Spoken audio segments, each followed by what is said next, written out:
Audio Jungle. Let's talk a little bit about what you're watching, right? Like you've been at this for a few years now. First of all, you're still here, so that's a good sign. Mm-hmm. And things seem to be working.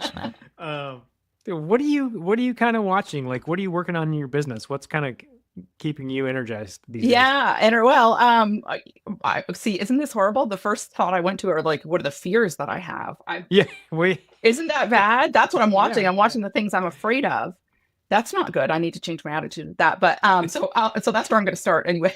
yeah. Step Um, one. Yeah. yeah, step one. So the fears that I have, there's two things. Actually, it's funny you said you were from the car wash industry. Is I've watched many car washes go up in our community.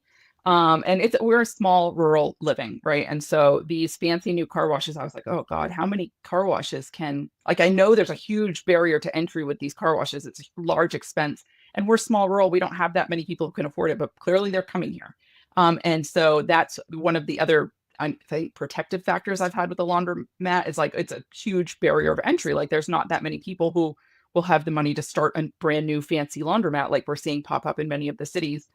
But they found the people with the car washes. So one of my fears is like, is one of the big developers or the big chains going to come into our community, and will that threaten our business?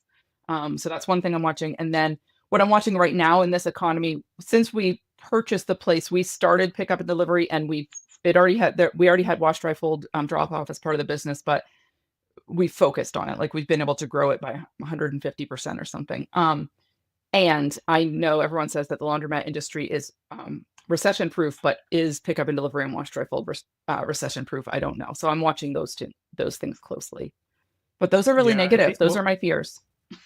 it's scary. Yeah, I mean, well, yeah, I would be more afraid of the recession stuff than I would be of the competitive landscape. Because one of the things that I watched over and over again was that no matter who's coming in to a market, as long as you are doing what you do really, really well and you're consistent with it, Yeah. and that you're making those connections in that community, you're going to be just fine. Yeah. Like you're going to be just fine because especially when you start thinking about larger organizations coming into communities that they're not part of, they aren't able to be as nimble, Yeah. right? They just Yeah. can't do it. Yeah. And you can be of the community and in it and do all the things. And yeah, I mean, it's like the Starbucks model.